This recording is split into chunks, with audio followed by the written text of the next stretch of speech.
Hey guys, and welcome back to my channel, or to our channel I should say. I come across this story of Fatty Foulke. Now, I am a big lad, right? I'm like 6 foot tall, 3 feet wide, bit of a big bloke. You wouldn't want to get caught in bed with my missus. Well, basically, for a couple of reasons. One, I'd probably crack you around the head, and two, she's not that much cop anyway. She don't watch this. This is okay. She thinks this is stupid, so this is fine. She'll never watch. But I come across Fatty Foulke, the legend of Sheffield United and Chelsea keeper. Here he is here, big bloke. Look, my face, his face. No? Maybe. I don't know. Anyway, he used to play for Sheffield United. That's him and his teammates in 1902. With the Simon Cowell shorts. Look at that. Look at that for a waistband. That's above the belly button. Look at this dude, how small he is compared to him. And, yeah. He's quite a big bloke by all accounts. And William Fatty Foulke was 6'2" and weighed 24 stone.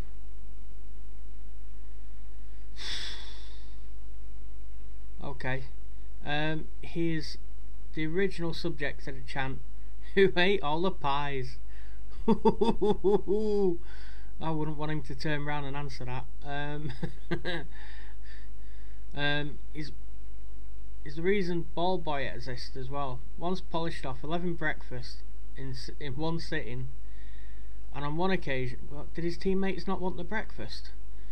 And on one occasion ripped a cupboard door off to confront a hiding, cowering referee while naked.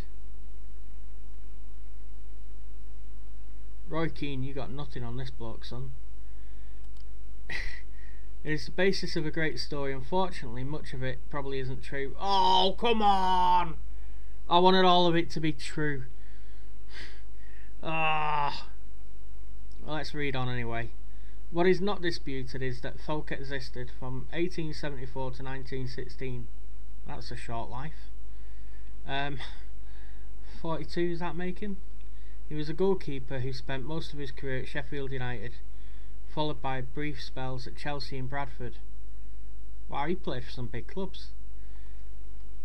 And as the photo attests, he was indeed a very big bloke. The average height for a man in the UK around the start of the 20th century was 5'8", but Foulke towered above his peers. His ample frame didn't go to waste.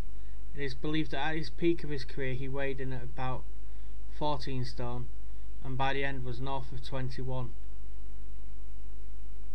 Aren't you supposed to get fitter when you become a footballer? Not that this prevented him from doing his job. He was one of the most capable goalkeepers of the time, nimble despite his size, and who redefined the role with his aggressive style and kicked clearances. As for the potential tall tales, we'll get back to that one. The big man at the back. Look at him. Huge. He's famed for kick clearances. Okay. Born in Dawlish, Shropshire, it was in the Derbyshire town of Blackwell where Foulke, then working as a miner, oh, he had to be a miner, didn't he? He had to be. Back in the day. Hang on. How would he have fitted down the shaft?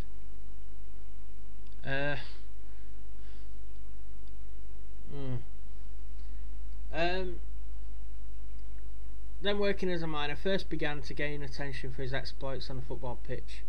His display for Blackwell Miners Welfare FC, as a then relatively svelte 19-year-old, earned him rave reviews in the local press.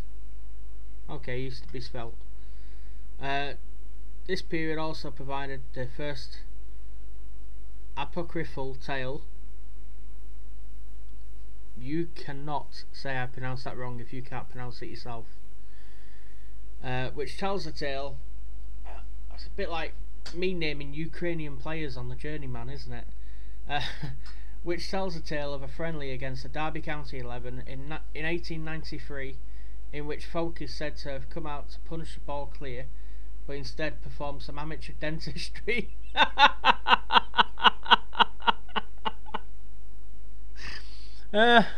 Performed some amateur dentistry on England forward John Goodall. Oh my word.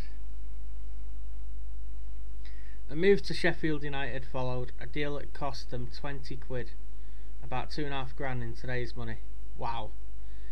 And proved the catalyst for the most successful period in the club's history. In Foulke's 11 seasons at Bramall Lane, United claimed their maiden First Division title in 1897-98 season, finished runners-up twice in 96-97 and 99-1900, and won the FA Cup on 2 occasions as well.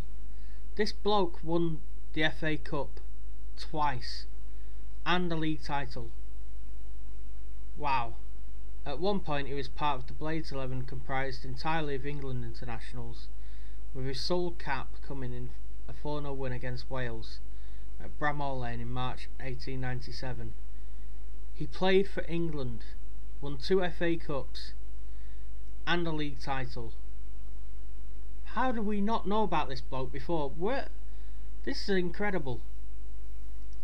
As a demonstration of his versatile sporting ability, he also played 4 first-class cricket matches for Derbyshire in the 1900 season.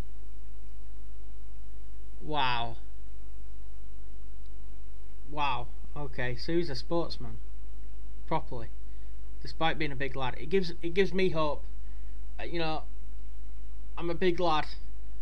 I'm nearer to 40 than 20, but hey, Jose Mourinho, your next football club, mate. Give me a call. I'll play in goal. I'll be a flying pig. It'll cost you a couple of Mars bars and a new green screen. Any footballer that can win 2 FA Cups, a league title and play for his country in a little over a decade speaks for itself. Sheffield United historian John Garrett told a certain organisation that doesn't give licences to pensioners anymore because it's evil. Pure evil. Evil. I've seen reports describing him as big as a mountain, as agile as a cat. It's fair to argue that Foulke was one of football's first real superstars. There was a showman aspect about him. You think of your Paul Gascoignes with their flamboyance and your Mavericks of 1970s like Tony Curry or Stan Bowles. Ernest Needham, a Sheffield United player who was revered by everyone in football, was arguably the best half-back who ever played the game, said Foulke was far and away the best goalkeeper he'd ever seen or played with. As Foulke increased in size, so did his legend. There are differing accounts of where and when this incident took place, but it's told that he once got into the dining room of a hotel he and his teammates were staying in, and he polished off all 11 breakfasts.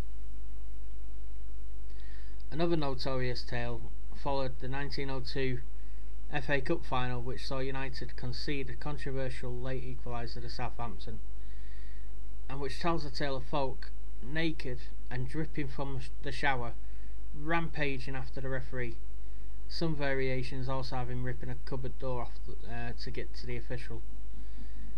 It was his celebrity which ensured that even as his skills began to fade, he remained an asset, and when his playing time was curtailed at Bramall Lane, other suitors were happy to tap into his unique appeal. Wow, look at that. William Henry Foulke. That's the Chelsea Museum. So if you go to Chelsea Football Club's museum, you're going to see him there. They've got quite a very scary Doctor Who type waxwork that looks like it's about to come alive. He's bigger than me, that bloke, I tell ya. It was inevitable that Foulke would end up in London, a larger-than-life character in The Big Smoke, Having helped put Sheffield United on the map, he was now tasked with doing the same for a newly formed club in West London called Chelsea. Chelsea, splashing the money, always splashing the money. However, he would only stay a year at Stamford Bridge before the draw of his family, who had remained in the north, grew too great. But his impact was considerable. Alright, his impact was considerable. I'll get that word right eventually. Backed by affluent founders Gus and Joseph Mears, British oligarchs. Chelsea knew how to play the PR machine, and they lent on Foulke's legend to boost attendances and attention.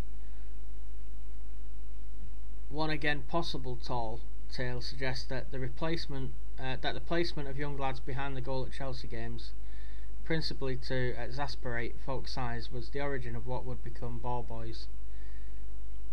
So did Foulke eat all the pies? After his year-long London adventure, Foulke would play one more season at the recently formed Bradford City, no mention of oligarchs there, before his body gave up on him, initially in the form of a leg injury, but exasperated by the impact of inactivity on an already ample physique and the early stages of what would later be diagnosed as psoriasis, the illness later noted on his death certificate. Poor lad. I'm gonna be losing weight myself because you know, there's a few hereditary diseases in my family. I need to get healthy. I need to lose weight, eat better, and move more. Definitely. Even his retirement was fertile ground for legend, though. An often repeated myth has him living out his final years in poverty as a sad sideshow attraction on Blackpool Beach, saving penalties from holiday makers for a penny a shot. The reality is that he spent his later years in Sheffield as the owner of a shop on Matilda Street, and at one stage a beer house. Good. I wouldn't have liked to have thought of any bloke having to do that on a beach, you know, for a penny a shot, just being some sort of circus sideshow act. It's not good. I'm glad he actually ended up with a business. He could be seen sauntering around the city in a tailor-made suits. Oh, good lad. And handmade chain around his neck, from which dangled one of his FA Cup winners' medals. What's the point in winning it if you're not going to brag about it?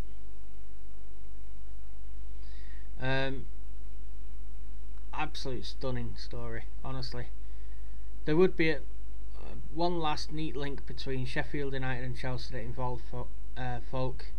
In 1915 FA Cup final, United beat the Blues 3-0. The scorer of the first goal that day, Jimmy Simmons, was the big man's nephew. Finally then, what of the suggestion made in the Penguin Book of Clichés that Foulke was the original subject of the chant "Who ate all the pies"? It is tempting just to accept it as the truth, to provide him with a very audible legacy to this day. However, the fact that "Knees Up Mother Brown," the tune to which the chant is sung, originated in 1918, 2 years after his death, it means it's highly improbable. As with so much surrounding Foulke, the legend became fact. They printed the legend. And let's just have a little look. I mean, there he is right there. William Henry Foulkes. I'm not going to give him his nickname Fatty. That's disrespectful. But William Henry Foulkes, goalkeeper extraordinaire. And the thing that I noticed about this picture is that he's wearing the same style of shirt as the outfield players, and they all had buttons. They were like proper shirts, weren't they? Look at the buttons on them there, you can see. So they weren't like t-shirts, they were actual shirts. Yeah, so he wore the same shirt. They didn't used to wear like a green shirt at one point. They just used to wear the same shirts as everyone else, all the outfield players. So that's really, really good. I love this story. I think it gives hope to a lot of big people like myself. But there's just genuine nice stories that sometimes you hear,